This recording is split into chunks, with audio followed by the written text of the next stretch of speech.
Hi everyone, welcome back to Kavita's Sugar and Spice. ഇന്ന് നമ്മൾ ഈ സദ്യ കേക്ക് ഒന്ന് ഡീറ്റെയിൽഡ് ആയിട്ട് എങ്ങനെയാണ് ഉണ്ടാക്കേണ്ടതെന്നാണ് നോക്കാൻ പോകുന്നത്. ഓൾ എഡിബിളായ ഈ കേക്കിൽ പഴവും പപ്പടവും പായസം അടക്കം ഒരുവിധ എല്ലാ സദ്യവട്ടങ്ങളും ഉണ്ട്. അപ്പം നമുക്ക് ഈ കേക്കിൻ്റെ രഹസ്യങ്ങൾ എന്തൊക്കെയാണെന്ന് നോക്കാം. ആദ്യം നമുക്ക് ഒരു വാഴയിലയിൽ നിന്ന് തുടങ്ങാം. അപ്പോൾ അതിനായിട്ട് ഞാനിവിടെ ഒരു പച്ച ഫോണ്ടൻ്റ് എടുത്തിട്ട് അത് പരത്തിയിട്ടാണ് വാഴയില ഉണ്ടാക്കുന്നത്. ഇതിൻ്റെ ഡീറ്റെയിൽഡ് ആയിട്ടുള്ള വാഴയിലയുടെ വീഡിയോ ഞാൻ ഇതിൻ്റെ ഡിസ്ക്രിപ്ഷൻ ബോക്സിൽ അതിൻ്റെ ലിങ്ക് ഇടുന്നുണ്ട്. അത് സെപ്പറേറ്റ് ആയിട്ട് പോസ്റ്റ് ചെയ്യുന്നുണ്ട്.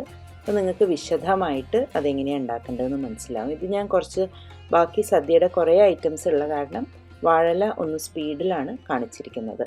വാഴയില ഇവിടെ റെഡിയായി. അത് നമുക്കൊരു ഭാഗത്ത് മാറ്റി വെച്ച് അടുത്തത് ഞാനിവിടെ ഒരു വെള്ളയും മഞ്ഞയും ഫോണ്ടൻ്റ് എടുത്തിട്ടുണ്ട്.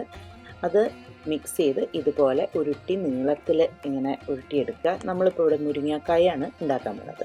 അപ്പോൾ ആ ഒരു ക്രീം കളർ കിട്ടി. ഇനി നമുക്ക് കുറച്ച് റാൻഡമായിട്ട് അവിടെ ഇവിടെയൊക്കെ കുറച്ച് മഞ്ഞ കളർ കൊടുക്കാം.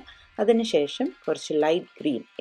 ഇതിനിങ്ങനെ ഒരു കറക്റ്റ് നീണ്ടൊരു വര പോലെ വരയ്ക്കരുത്. ഇങ്ങനെ കുറച്ച് അണീവണായിട്ട് അവിടെ ഇവിടെയൊക്കെ വരച്ചാൽ മതി. അപ്പോൾ നമ്മൾ മുരിങ്ങാക്കായ കരിമ്പച്ച കളറാണെങ്കിലും നമ്മൾ കുക്ക് ചെയ്ത് കഴിഞ്ഞ് സാമ്പാറിൽ കാണുമ്പോൾ മുരിങ്ങാക്കായ ആ ഒരു ലൈറ്റ് ഗ്രീനും മഞ്ഞയും ഒക്കെ കലർന്നിട്ടാണ് ഉണ്ടാവുക എന്നുള്ളത് ഓർക്കണം.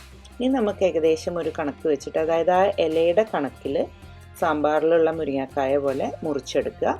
എന്നിട്ട് ഇപ്പോൾ ഇത് വെട്ടിക്കഴിഞ്ഞാൽ അതിൻ്റെ ടിപ്സ്, അതിൻ്റെ അറ്റം ഒന്ന് കൈകൊണ്ട് ഒന്ന് അമർത്തി കൊടുക്കുക. അങ്ങനെ നമ്മുടെ മുരിങ്ങാക്കായ റെഡി. നെക്സ്റ്റ് നമ്മൾ ഉണ്ടാക്കാൻ പോണത് ചിപ്സാണ്. അതിന് ഞാൻ മഞ്ഞ ഫോണ്ടറ്റാണ് എടുത്തിരിക്കുന്നത്. അതൊന്ന് പരത്തിയതിന് ശേഷം ചെറിയൊരു കുക്കി കട്ടർ വെച്ചിട്ട് ഇതുപോലെ വട്ടത്തിൽ മുറിച്ചെടുക്കുക. എന്നിട്ട് നമുക്കൊരു ബ്രൗൺ പെയിൻറ്റ് അതിൻ്റെ നടുക്ക് ഇതുപോലെ പെയിൻറ്റ് ചെയ്യുക. ഇതും കുറച്ച് റാൻഡമായിട്ട് കുറച്ച് അണീവണായിട്ട് വേണം പെയിൻറ്റ് ചെയ്ത് കൊടുക്കാൻ. ചിപ്സ് അങ്ങനെയാണല്ലോ ഉണ്ടാവുക. എന്നിട്ട് കുറച്ച് ലൈറ്റായിട്ട് കുറച്ച് വെള്ളം മിക്സ് ചെയ്തിട്ട് ആ ബ്രൗൺ കൊണ്ട് ഒന്ന് ഷെയ്ഡ് ചെയ്ത് കൊടുക്കുക. വിരൽ കൊണ്ട് അതൊന്ന് സ്പ്രെഡ് ചെയ്ത് കഴിഞ്ഞാൽ ആ ഒരു നാച്ചുറൽ ലുക്ക് കിട്ടും. അങ്ങനെ നമ്മുടെ ചിപ്സ് ഇവിടെ റെഡി ആയിട്ടുണ്ട്. ഇത് പിന്നെ വറുത്തുപ്പേരി പോലെ ആക്കണമെങ്കിൽ ഇതിനെ 4 പീസായിട്ട് മുറിച്ചിട്ട് അങ്ങനെ വേണമെങ്കിൽ നിങ്ങൾക്ക് അങ്ങനെയും ചെയ്യാം. നെക്സ്റ്റ് നമ്മൾ ഉണ്ടാക്കാൻ പോണത് ഒരു ക്യാബേജ് തോരനാണ്. അപ്പോൾ അതിന് ഞാനിതുപോലെ ഒരു ഷ്രെഡർ എടുത്തു. നമ്മൾ ക്യാബേജ് അരിയണ പോലെ തന്നെ ഷ്രെഡ് ചെയ്തെടുക്കണ പോലെ തന്നെ ഒരു മഞ്ഞ ഫോണ്ടൻറ്റിൻ്റെ വലിയൊരു കഷ്ണം എടുത്തിട്ട് ഞാനതിൽ ഷ്രെഡ് ചെയ്തെടുക്കുകയാണ് ചെയ്തത്. അതിന് ശേഷം അതിൻ്റെ പീസ് കുറച്ച് വലുതായ കാരണം ഒരു സിസേഴ്സ് വെച്ച് ഇതുപോലെ ചെറുങ്ങനെ ഒന്ന് വെട്ടിക്കൊടുക്കുക. ഇതിലേക്ക് ഞാൻ കുറച്ച് ഓറഞ്ച് കളർ ഫോണ്ടൻറ്റും കൂട്ടിയിട്ട് ഒന്ന് മിക്സ് ചെയ്തു, അതിൻ്റെ ആ ഒരു കളർ ഇതാവാൻ വേണ്ടിയിട്ട്. അതോടൊപ്പം തന്നെ ഇതുപോലെ ഞാൻ കറുപ്പ് ഫോണ്ടൻറ്റ് വെച്ച് കുറേ കുഞ്ഞു കുഞ്ഞു കടുക് കൈകൊണ്ട് ഉരുട്ടി ഉണ്ടാക്കിയതാണ്. അതും കൂടി നമുക്ക് ആ ക്യാബേജ് തോരനിലേക്ക് ആഡ് ചെയ്ത് കൊടുക്കാം.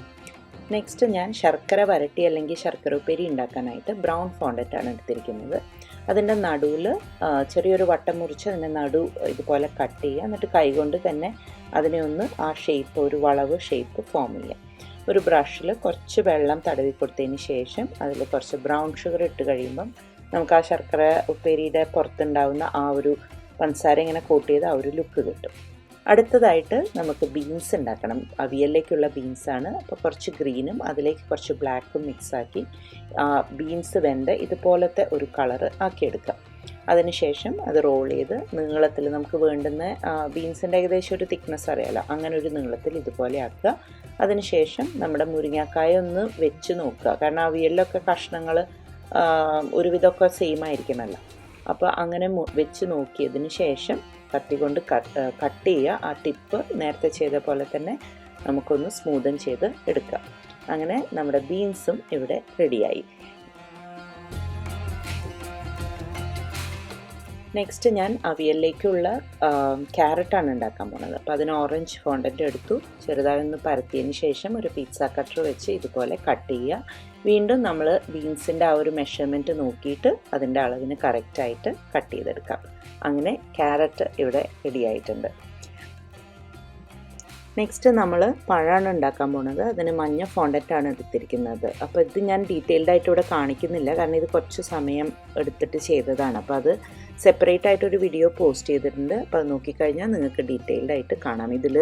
അത് ഫുൾ ഇട്ട് കഴിഞ്ഞാൽ വീഡിയോൻ്റെ നീളം കൂടിപ്പോകുമെന്ന് വെച്ചിട്ടാണ്. അപ്പം ഒരു പെർഫെക്റ്റായി ഇങ്ങനെ ഒരു പഴം എങ്ങനെയാണ് ഉണ്ടാക്കേണ്ടതെന്ന് അതിൽ ആ ലിങ്ക് ചെക്ക് ചെയ്താൽ മതി. നെക്സ്റ്റ് നമുക്ക് പായസം ഉണ്ടാക്കാം. പായസത്തിനായിട്ട് ഞാൻ 2 കേക്ക് പീസസ് എടുത്തിട്ട് ഇതുപോലെ 2 ബോൾ ഉണ്ടാക്കി. എന്നിട്ട് ഒന്നിൽ ബ്രൗണും ഒന്നിൽ വൈറ്റും, അതായത് 2 വെള്ളപ്പായസത്തിനും ബ്രൗൺ പായസത്തിനും പാകത്തിനുള്ള ഫോണ്ടൻറ്റ് ഉള്ളിലിട്ടു. എന്നിട്ട് ഈ ഗോൾഡൻ കവറിങ് കൊടുത്തു. ഇതിന് ശേഷം ഇതിൽ വൈറ്റ് ചോക്ലേറ്റ് ഒഴിച്ചിട്ടാണ് നമ്മൾ പായസം റെഡിയാക്കുന്നത്. ഇനി നമുക്കിതിൻ്റെ ബേസ് എന്താണെന്ന് നോക്കാം. ഒരു 9x13 ഇഞ്ച് കേക്കാണ് നമ്മളിതിന് യൂസ് ചെയ്യാൻ പോണത്. അതുമില്ലാണ് നമ്മുടെ സദ്യ അറേഞ്ച് ചെയ്യുന്നത്. ഇതിലൊരു മാർബിൾ കോട്ടിങ്, ഒരു ഫോണ്ടൻറ്റ്, ഒരു കവറിങ് കൊടുക്കുകയാണ്. അതായത് ഒരു മാർബിൾ നിലത്ത് വെച്ചിട്ട് കഴിക്കുന്ന പോലെ ഒരു എഫക്റ്റിനാണ്. ഇതിൻ്റെയും ഡീറ്റെയിൽഡ് ആയിട്ടുള്ള വീഡിയോ ഡിസ്ക്രിപ്ഷൻ ബോക്സിൽ ചെക്ക് ചെയ്താൽ കാണാം. അപ്പോൾ അങ്ങനെ നമ്മുടെ മാർബിൾ കവർ ചെയ്ത നിലം റെഡി ആയിട്ടുണ്ട്. മറ്റെല്ലാ പച്ചക്കറികളും ഇവിടെ അറേഞ്ച് ചെയ്ത് വെച്ചിട്ടുണ്ട്. നിങ്ങൾക്ക് നോക്കിയാൽ കാണാം അതിൽ കുറച്ച് ചുവന്ന പീസും മഞ്ഞയൊക്കെ ഉണ്ട്. അത് ഞാൻ തക്കാളിക്കും അങ്ങനെ മാമ്പഴത്തിനും ഒക്കെ വേണ്ടി വെച്ചതാണ്. എല്ലാ പച്ചക്കറികളും ഉണ്ടാക്കുന്നത് ഞാൻ കാണിച്ചിട്ടില്ല. ഒരുവിധമൊക്കെ കുറച്ച് കോംപ്ലിക്കേറ്റഡ് ആയതൊക്കെ കാണിച്ചു. അപ്പോൾ ഇനി ബാക്കിയൊക്കെ നിങ്ങൾക്ക് ഇനി ഒരു ഐഡിയ കിട്ടിയിട്ടുണ്ടാവും. അപ്പോൾ നമുക്ക് നമ്മുടെ ഇല മാർബിൾ നിലത്തേക്ക് എടുത്തു വെക്കാം. ഈ അരി ഉണ്ടാക്കിയിരിക്കുന്നത് കൈകൊണ്ട് വെള്ള ഫോണ്ടൻറ്റ് കൈകൊണ്ട് ചെറിയ ചെറിയ പീസസ് എടുത്ത് ഉരുട്ടിയിട്ടാണ് ഈ അരി റെഡിയാക്കിയിട്ടുള്ളത്. അതിന് നടുക്ക് നമുക്ക് സാമ്പാർ ഒഴിക്കാനായിട്ട് ഒരു കുഴി ഒഴിക്കാം. അതിനുശേഷം ഇനി നമുക്ക് ഓരോന്നായിട്ട് അറേഞ്ച് ചെയ്യാം. പഴം, പപ്പടം ഞാൻ ഉണ്ടാക്കിയിരിക്കുന്നത് സ്പ്രിംഗ് റോളും അതിൻ്റെ സ്പ്രിംഗ് റോൾ ഷീറ്റ് നനച്ചിട്ട് അതിനടിയിൽ ഫോണ്ടൻറ്റ് വെച്ചിട്ടാണ്. സാമ്പാറിനായിട്ട് മുരിങ്ങക്കായ, തക്കാളി, ക്യാരറ്റ്, അങ്ങനെ എല്ലാ സാധനങ്ങളും അതിൽ വെച്ചു. അപ്പോൾ മുഴുവൻ സാധനങ്ങൾ നമ്മൾ വെക്കരുത്. കാരണം എന്തെന്ന് വെച്ചാൽ നമ്മൾ അതിൽ കുറച്ച് ലിക്വിഡ് ഒഴിച്ച് കഴിയുമ്പോൾ അതിന് മുകളിലായിട്ട് കുറച്ച് വെക്കാനായിട്ട് വേണം. അപ്പോൾ ഇവിടെ അവിയൽ വെച്ചു, ക്യാരറ്റ്, ബീൻസ്, വെള്ളരി, അങ്ങനെ എല്ലാ സാധനങ്ങളും ഉണ്ട്. ഇത് വെക്കുന്നത് മമ്പയറാണ് നമ്മുടെ ഓലന് വേണ്ടിയിട്ട്. അതിനുള്ള ഈ വെള്ള പീസസ് ഞാൻ അകറിൽ കുറച്ച് പഞ്ചസാര ഇട്ടിട്ട് കട്ടയാക്കി അങ്ങനെ ഉണ്ടാക്കിയതാണ്. അപ്പോൾ നമ്മുടെ കുമ്പളൻ വെന്ത് കഴിഞ്ഞാൽ അങ്ങനെയാണല്ലോ ഒരു ലുക്ക് ഉണ്ടാവുക, അതിന് വേണ്ടിയിട്ടാണ്. ഇനി ചിപ്സ്, ശർക്കര ഉപ്പേരി, ക്യാബേജ് തോരൻ, ഇത്രയും ആയിക്കഴിഞ്ഞാൽ നമുക്കിനി ബാക്കി അതിൻ്റെ ലിക്വിഡുകൾ എങ്ങനെയാണ് ചെയ്യേണ്ടതെന്ന് നോക്കാം. അപ്പോൾ അതിനായിട്ട് ഞാനിവിടെ ആദ്യം മാമ്പഴ പുളിശ്ശേരി റെഡിയാക്കുകയാണ്. അപ്പോൾ അതിന് കുറച്ച് ബട്ടർ ക്രീമിൽ യെല്ലോ പീസ് ഫോണ്ടൻറ്റുകളെ ഇട്ടതിന് ശേഷം മിക്സ് ചെയ്ത് മാമ്പഴ പുളിശ്ശേരി റെഡിയാക്കിയിട്ടുണ്ട്. അപ്പോൾ യെല്ലോ കളർ ബട്ടർ ക്രീം തന്നെ എടുത്ത് നമ്മൾ അവിയലിൻ്റെ ആ ഒരു പച്ചക്കറിയിൽ ഇട്ടിട്ട് ഒരു ടൂത്ത് പിക്ക് കൊണ്ട് ജസ്റ്റ് ഒന്ന് റാൻഡമായിട്ടൊന്ന് അറേഞ്ച് ചെയ്ത് കൊടുത്താൽ മതി. അതിനുശേഷം കുറച്ച് കേക്കിൻ്റെ ക്രംസ് എടുത്തിട്ട് അവിയലിലും കുറച്ച് ക്യാബേജിലും ഇട്ട് കഴിയുമ്പോൾ നമുക്ക് ചെറിയ തേങ്ങയിട്ട് ആ ഒരു എഫക്റ്റായി. ഇനി ഒരു വൈറ്റ് ചോക്ലേറ്റ് മെൽറ്റ് ചെയ്ത് അതിൽ കുറച്ച് ഹെവി ക്രീം മിക്സ് ചെയ്തതിന് ശേഷം നമ്മളിത് ഓലൻ്റെ മുകളിൽ ഒഴിച്ചു കൊടുക്കുമ്പോൾ ആ ഒരു ഓലൻ്റെ ആ വെള്ള കളറ് കിട്ടി. വൈറ്റ് ചോക്ലേറ്റിൽ തന്നെ ഒരു തരി മഞ്ഞ ഫുഡ് കളർ ഇട്ട് കഴിയുമ്പോൾ പരിപ്പ് റെഡിയായി. ഇനി സാമ്പാറിന് same thing, white chocolate and heavy ക്രീമിൽ നമ്മൾ ആ ഒരു കുറച്ച് ഓറഞ്ചും ഒരു തരി ബ്രൗണും ഇട്ട് കഴിയുമ്പം ഈ ഒരു കളറ് കിട്ടും. അതിന് ശേഷം നമുക്ക് സാമ്പാറിന് മുകളിലായിട്ട് കുറച്ച് പീസസ് എക്സ്ട്രാ ഒന്ന് അറേഞ്ച് ചെയ്ത് കൊടുക്കുക.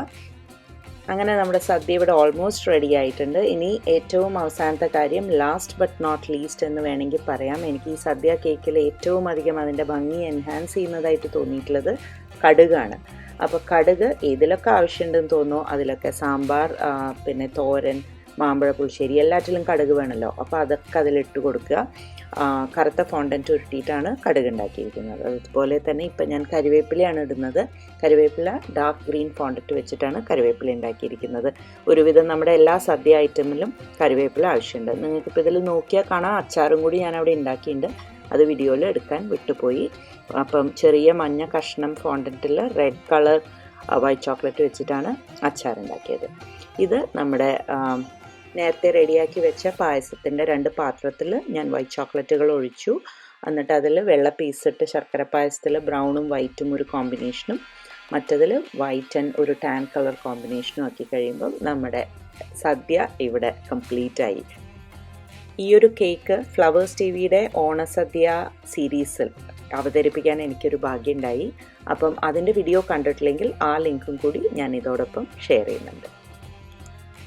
ഓണവും സദ്യയും കൺസിഡർ ചെയ്തിട്ട് ഒരു എഗ്ലെസ് കോക്കനട്ട് കേക്ക് കൊണ്ടാണ് നമ്മളിതിൻ്റെ ബേസ് റെഡിയാക്കിയിരിക്കുന്നത്. പിന്നീട് ഞാൻ അതിൻ്റെ റെസിപ്പി പോസ്റ്റ് ചെയ്യുന്നതായിരിക്കും. Thank you for watching my video. അടുത്ത തവണ വീണ്ടും വ്യത്യസ്തമായൊരു റെസിപ്പിയായിട്ട് കാണുന്നവരെ take care and have a wonderful day. By.